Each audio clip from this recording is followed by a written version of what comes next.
इस वक्त पाकिस्तान को अशद ज़रूरत है कि यहाँ पे इंडस्ट्रीज़ लगें। पाकिस्तान को अशद ज़रूरत है यहाँ पे लोगों को रोज़गार के मौके फराहम किए जाएँ। पाकिस्तान को अशद ज़रूरत है कि हम अपनी long term strong financial policies बनाएं, जिसमें कोई भी हुकूमत अगर इक़्तिदार में आए, किसी को भी मैंडेट मिले, लेकिन जो वो पॉलिसी हो वो एक ही हो। उसमें कोई ऐड ज़रूर कर सकता है, लेकिन वो पॉलिसी यही हो कि जिसमें इकॉनमी आपकी आगे बढ़े, आपके एग्रीकल्चर सेक्टर को बूस्ट लगे। हमारा मुल्क एग्रीकल्चर बेस्ड मुल्क मशहूर है। हमारे मुल्क में अल्लाह ताला की तरफ से, खुदा की तरफ से दी गई तमाम वो कुदरती मादनियात हैं जिसको अभी तक एक्सप्लोर नहीं किया जा सका। उन कुदरती मादनियात पे हमारे पास ग्रेनाइट है, हमारे पास मार्बल है, हमारे पास कॉपर है, हमारे पास हर चीज़ मौजूद है।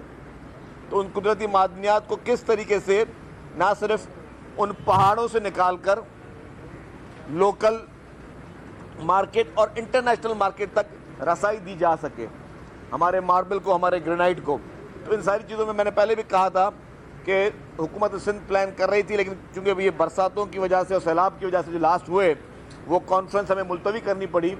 एक इंटरनेशनल इन्वेस्टमेंट कॉन्फ्रेंस हम करने जा रहे हैं, जिसमें पूरी दुनिया के इन्वेस्टर्स को हम ये दावत देंगे कि आएँ, पूरे पाकिस्तान में आए, लेकिन जो सिंध सूबा जिसको करेगा होस्ट, उसमें कि सिंध भर में जो भी इस तरह के अपॉर्चुनिटीज़ हैं जिससे हम अपने मुल्क के लोगों के लिए बेहतरी कर सकते हैं, अपने लोगों के लिए, आवाम के लिए बेहतर से बेहतर सहूलियात दी जा सकें।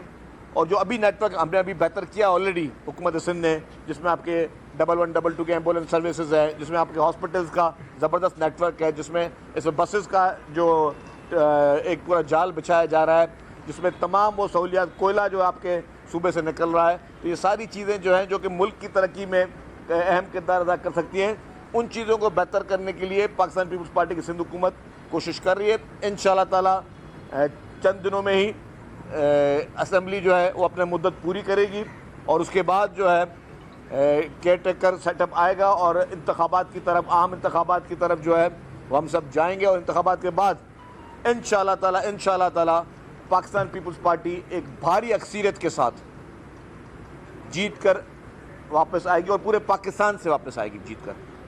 वो मैं क्यों बोल रहा हूँ? क्योंकि आपने देखा कि मलीर की इलेक्शन पाकिस्तान पीपल्स पार्टी ने जीती, मुल्तान की इलेक्शन पाकिस्तान पीपल्स पार्टी ने जीती, कश्मीर की इलेक्शन पाकिस्तान पीपल्स पार्टी ने जीती और बलूचिस्तान में अभी जो बलदियाती इंतखाबात हुए हैं उस पर पीपल्स पार्टी जीती है। तो पूरे पाकिस्तान में इस वक्त हर कोने पे अगर किसी कोई एक पॉलिटिकल पार्टी को लोग पसंद कर रहे हैं, किसी एक पॉलिटिकल पार्टी को की लीडरशिप पे लोग एतमाद करते हैं, कोई एक पॉलिटिकल पार्टी की लीडरशिप जो कि नॉन कंट्रोवर्शियल है, वो है पाकिस्तान पीपल्स पार्टी। और वो क्यों है? वो इसलिए कि पाकिस्तान पीपल्स पार्टी वह जमात है जिसके पास से यूनिटी की आवाज़ आ रही है। पाकिस्तान पीपल्स पार्टी वह जमात है जो चारों सूबों को जोड़ने की बात कर रही है। पाकिस्तान पीपल्स पार्टी वह जमात है जो कहती है कि जी तमाम इदारे सब एक पेज पर आए और लॉन्ग टर्म पॉलिसी बना के पाकिस्तान को आगे लेकर चलें। हमारी हर पॉलिसी अब शॉर्ट टर्म पॉलिसी नहीं होनी चाहिए। ये नहीं है कि अगर मैं आज कुर्सी पे हूँ तो मेरी पॉलिसी अलग है, कल को कोई और कुर्सी में बैठता है तो उसकी पॉलिसी अलग है। हमारी हर पॉलिसी लॉन्ग टर्म पॉलिसी होनी चाहिए, एक कंसिस्टेंसी के साथ होनी चाहिए, एक इस सेंस ऑफ सिक्योरिटी का होनी चाहिए कि हाँ कि इन्वेस्टर जो है कभी वो ये नहीं देखे कि जी आज अगर हुकूमत चेंज हो गई तो स्टॉक एक्सचेंज गिर गया, आज अगर जो है कोई नया चेहरा आ गया तो स्टॉक एक्सचेंज वाले घबरा के बैठ जाए। नहीं, हमारे जितने भी सरमायाकार हैं, जितने इन्वेस्टर्स हैं और इंटरनेशनल इन्वेस्टर्स, उनको ये हो कि जी यहाँ पे कंसिस्टेंसी है। IMF को किस्त इशू करने से पहले ये नहीं करना पड़े कि जी एक एक पार्टी के पास जाना पड़े, क्योंकि उनको जब पता होगा कि नहीं यहाँ पे एक कौमी इत्तेहाद है, जो भी हमारे नेशनल इंटरेस्ट की चीज़ें हैं उसमें कोई इख्तलाफ नहीं है, उसमें कोई दो राय नहीं है। वो सब चीज़ें कैसे आएंगी? जब हम लॉन्ग टर्म पॉलिसी देंगे इस मुल्क को। और लॉन्ग टर्म पॉलिसी और सबको एक करने की, अगर सबको कोई एक मेज़ पे बिठा सकता है तो वो पाकिस्तान पीपल्स पार्टी की लीडरशिप है। वो मोहतरम आसिफ अली ज़रदारी साहब हैं, वो मोहतरम बिलावल भुट्टो ज़रदारी साहब, उनकी ये सलाहियत है। क्योंकि वो लोग तोड़ने की बात नहीं करते, वो कहते हैं कि जितनी पोलराइजेशन हो चुकी हो गई, जितना डिवीज़न हो चुकी हो गई, जितनी लिसानियत पे सियासत हो चुकी हो गई, जितनी मजहबी जो है फ़िरकावारियत की सियासत हो चुकी हो गई, जितना एक दूसरे को गालम गलोच की सियासत हो चुकी हो गई, अब उन चीज़ों से निकलें बाहर। अब आपने जो है अपने मुल्क को एक सही ट्रैक पे लेके आना है और एक अच्छे मैसेज के साथ लेके आना है, एक अच्छे माहौल में लेके आना। वो अच्छा माहौल ऐसा होगा कि हम सब, पूरी कौम एक ताकत बन जाए, पूरी कौम एक बन जाए और एक होकर हम पाकिस्तान के फैसले करें। कोई ऐसे काम ना करें, हम कोई ऐसी चीज़ें ना करें जिससे खुदा ना खास्ता चीज़ों को डिवाइड करने का मौका मिले, जिस तरह किया गया। आज से 4 साल पहले वो पौधा लगाया गया, वो डिवीज़न का पौधा लगाया गया, वो नफ़रत का पौधा लगाया गया, वो मज़ीद पोलराइजेशन का पौधा लगाया गया। और आपने देखा जिसने वो पौधा लगाया, जिस शख्स ने, आज उस शख्स को बचाने के लिए, आज उस शख्स को रेस्क्यू करने के लिए आपके दुश्मन ममालिक की कुव्वतें भी मैदान में उतर पड़ी हैं। आज इसराइल खुल के कह रहा है और आज इसराइल खुलकर पीटीआई के लीडर को बचाने की कोशिश कर रहा है। जिस इसराइल ने सारी उम्र आज दिन तक मासूम निहत्ते फ़लस्तीनियों को इंसाफ नहीं दे सका, वो हमें ह्यूमन राइट के लेक्चर दे रहा है। वो आज इमरान खान के लिए मैदान में उतर रहा है। और आप एक बात नोट करें, अभी माहौल क्या है? माहौल ये है, ये प्रेशर इसलिए क्रिएट करने की कोशिश की जा रही है और कुछ हमारे लोग ये इसलिए कर रहे हैं कि किसी तरीके से पीटीआई के चेयरमैन इमरान खान को यहाँ से सेफ एग्जिट मिले और उसको मुल्क से बाहर फरार होने में मदद की जाए। ये चाह रहे हैं क्योंकि उसका नाम एग्जिट कंट्रोल लिस्ट में है, वो मुल्क से बाहर नहीं जा सकता। ये सारा माहौल इसलिए बनाया जा रहा है कि वो किसी तरीके से माफ़ी मांगकर, जितने भी उसने घिनौने जुर्म किए जो कि पाकिस्तान के कानून में उनकी कोई गुंजाइश नहीं है, पाकिस्तान के कानून में कोई माफ़ी नहीं है, वो ओपन एंड शट केसेस हैं, उन मुकदमों में इमरान खान को रेस्क्यू किया जाए और ये प्रेशर क्रिएट हो पाकिस्तान पे कि आप ह्यूमन राइट्स के नाम पर इमरान खान को यहाँ से बाहर जाने की इजाज़त दें, ताकि वो वहाँ बैठ के भी यही फितना चलाता रहे जो फितना वो यहाँ बैठ के कर रहा था। तो ये आई ओपनर है कि किसी भी मुल्क की का ये इख्तियार नहीं है कि पाकिस्तान के अंदरूनी मामलात में दखल अंदाजी करे और उस शख्स की हिमायत करे जो मुल्क में अफरा तफरी चाहता था, जो आज दिन तक इदारों के ख़िलाफ़ घिनौनी घटिया किस्म की साजिशों में सोशल मीडिया के ज़रिए एक्टिव है, जो इस वक्त मुल्क के दुनिया के मुख्तलिफ ममालिक में पेड कैंपेनें चल रही हैं आपके मुल्क के ख़िलाफ़। मुख्तलिफ ममालिक के शहरों पे एडवर्टाइजमेंट गाड़ियाँ चल रही हैं जो आपके मुल्क के ख़िलाफ़, हमारे मुल्क के ख़िलाफ़। इस तरह की घिनौनी साजिशें इस वक्त कौन कर रहा है? वो पीटीआई की लीडरशिप कर रही है।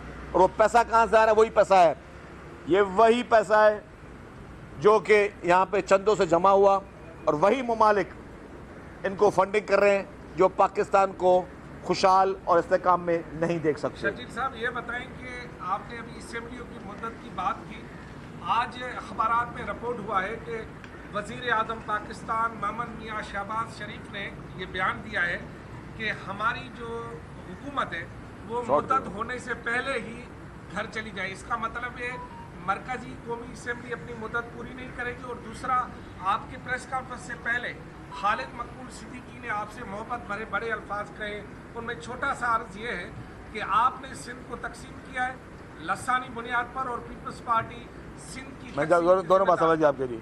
पहली बात आपने की इलेक्शन की कब असेंबली तोड़नी है, ये फैसला पाकिस्तान पीपल्स पार्टी की लीडरशिप के बाद चीफ मिनिस्टर साहब करेंगे।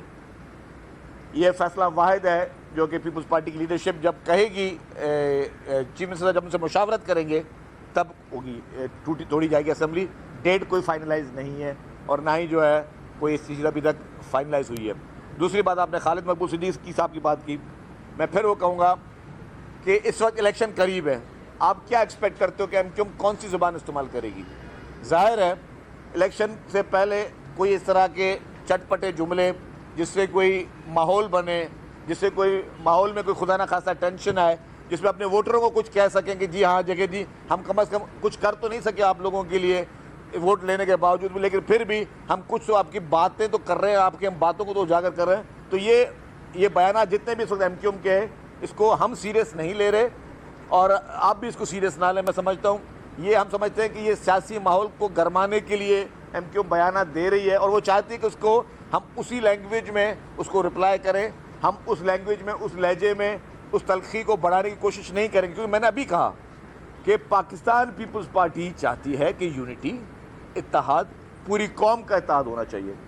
अभी जैसे इलेक्शन करीब आएंगे माहौल गर्म करने की कोशिश की जाएगी, इस तरह के बयानात के ज़रिए, इल्ज़ामात के ज़रिए मुहिमें चलाई जाएंगी। हमें सब उसके लिए प्रिपेयर है, लेकिन हमारा जवाब होगा मोहब्बत के साथ, यूनिटी के साथ। क्योंकि मेरी लीडरशिप जब इत्तेहाद चाहती है, मेरी लीडरशिप जब रिकन्सिलेशन चाहती है, मेरी लीडरशिप जब चाहती है कि जी पूरी कौम एक हो जाए और पूरी कौम एक कौम होकर पाकिस्तान को स्ट्रॉन्ग करें, क्योंकि बाकी सारे तजुर्बे 75 साल हमने कर लिए, जितने मसलूई तजुर्बे करने थे, लड़ाई झगड़े फसाद डिवीज़न के, वो हो चुके। अब जो है वाहिद हल है इस पाकिस्तान को आगे चलाने का, वो है मोहब्बत, एका, यकसानियत और जो मेरी लीडरशिप का नारा है कि हम सबका पाकिस्तान। MKM के एक और रहनुमा ने यह भी कहा है कि रियासत हमारा फैसला करे, बहुत हो गया, 15 साल हमने पीपुल्स पार्टी को बर्दाश्त कर लिया, अब फैसला रोडों पे होगा।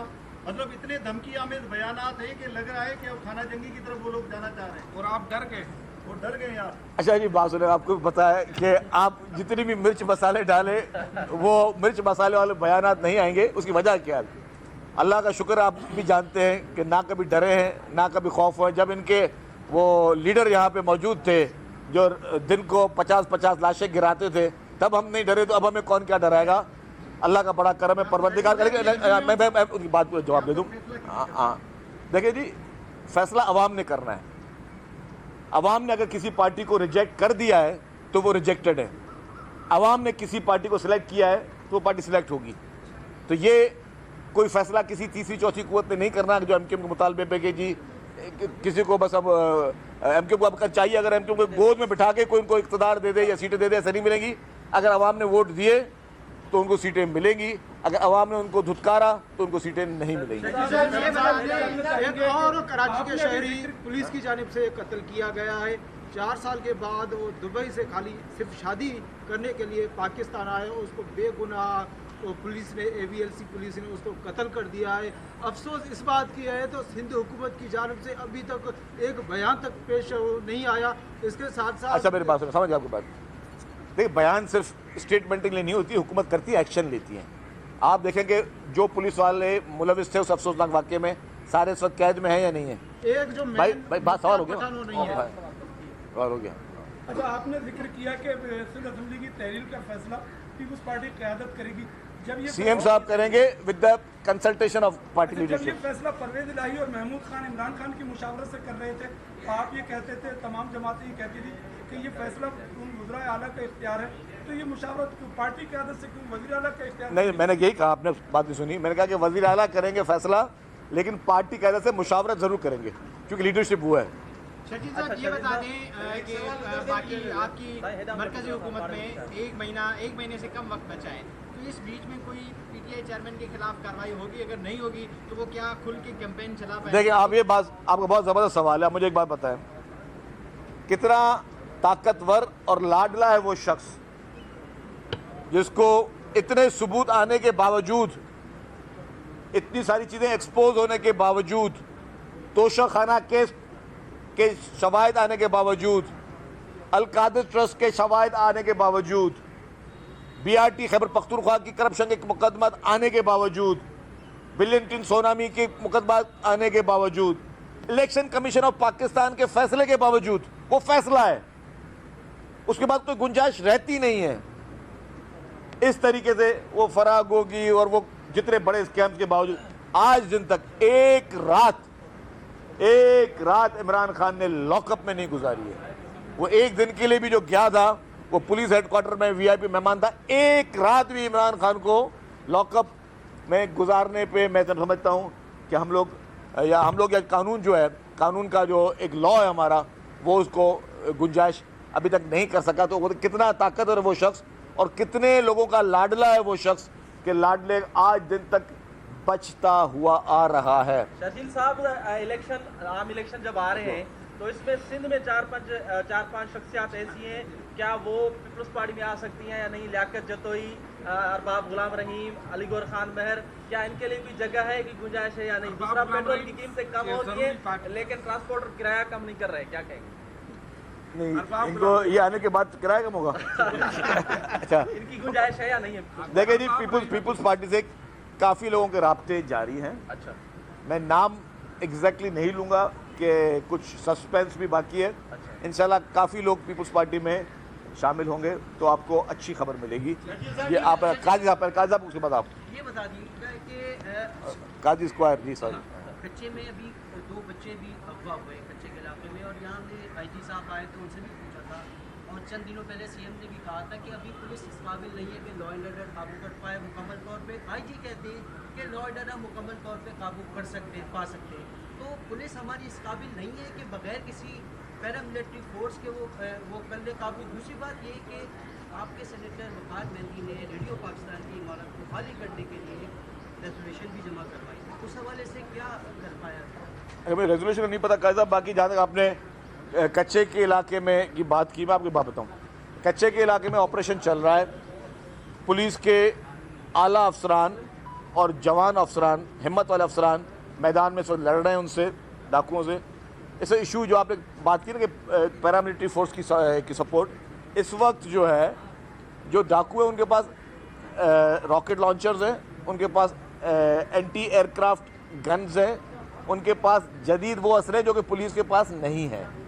तो इसलिए सिंध पुलिस ने जो कि गवर्नमेंट के साथ मीटिंग हुई उसमें ये भी कहा था कि हमें वो जदीद असले जो कि वैसे पुलिस के पास नहीं होते और पूरी दुनिया में नहीं होते, वो असले दिए जाएं। तो उस पर उसकी अप्रूवल दे दी थी। अब ज़ाहिर है वो असला प्रोक्योर करने की मतलब वो उसके जो प्रोसेस है वो चलेगा। क्यों, आप समझे बात को कि एक तरफ एक जो पुलिस के पास ज़्यादा बड़ा वेपन है G3 या क्लैशनकोफ, वो आगे वाले जो है वो एंटी एयरक्राफ्ट गन और रॉकेट लॉन्चरों से लड़ रहे हैं आपके साथ। तो डेफिनेटली इस वक्त उनके पास वो इक्विपमेंट और वो चीज़ें मौजूद हैं। तो इसीलिए हुकूमत सिंध से पुलिस की जो रिक्वेस्ट थी उसको मंजूर कर दिया गया है। हाँ जी, आपका सवाल।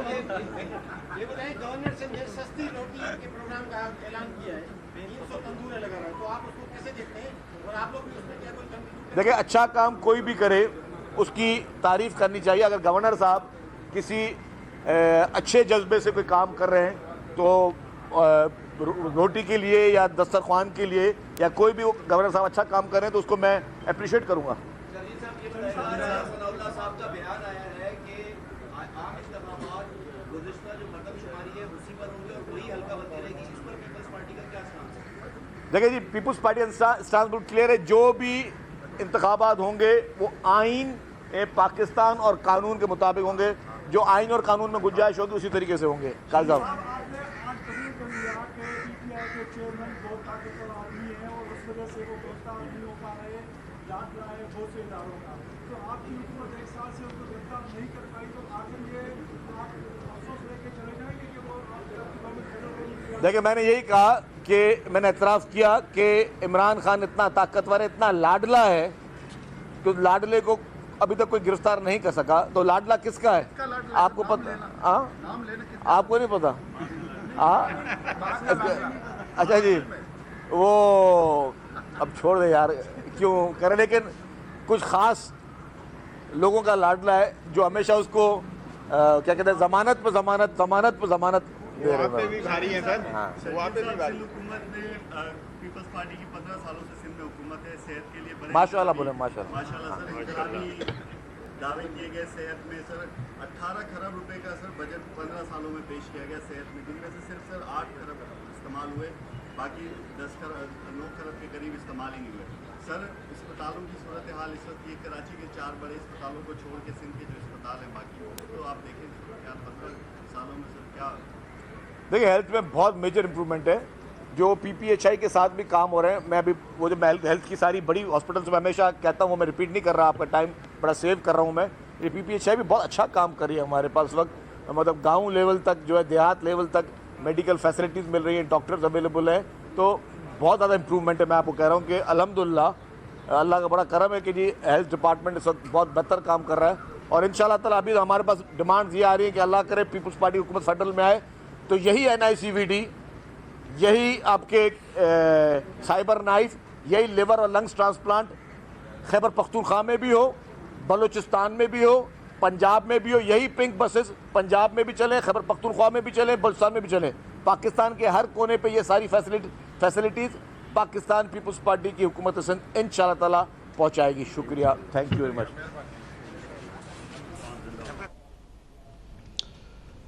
इस वक्त आपको हम बताएं, कराची में वज़ीर इत्तलात शाहजी इनाम मेमन मीडिया से गुफ्तगू कर रहे थे। कहते हैं निगरां सेटअप के हवाले से फैसला पीपल्स पार्टी ही करेगी, इंतखाबात में पीपल्स पार्टी कामयाबी हासिल करेगी। शाहजी इनाम मेमन कहते हैं कि इसराइल चेयरमैन PTI की हिमायत में खुलकर सामने आ चुका है। मज़ीद तफसीलात के मुताबिक चेयरमैन PTI को केसेस में रेस्क्यू करने की कोशिश की जा रही है। शाहजी इनाम मेमन ने कराची में मीडिया से गुफ्तगू करते हुए कहा कि इंतखाबात में पीपल्स पार्टी कामयाबी हासिल करेगी, जबकि 4 साल पहले नफरत और तकसीम का पौधा लगाया गया था। शाहजी इनाम मेमन की जानिब से कहा गया माशी पॉलिसियों में तसलसल ज़रूरी है।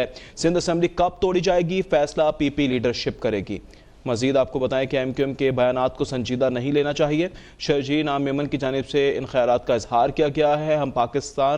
हम सब का पाकिस्तान पीपल्स पार्टी का नारा है। शाहजी इनाम मेमन कहते हैं कि जब MQM लाशें गिराती थी तब हम नहीं डरे, तो अब क्या डरेंगे। मजीद कहते हैं कि असम्बली अपनी मुद्दत पूरी करेगी। वज़ीर इत्तलात सिंध ने कहा कि असम्बली अपनी मुद्दत पूरी करेगी। अभी सब्सक्राइब करें ताकि कोई खबर रह न जाए।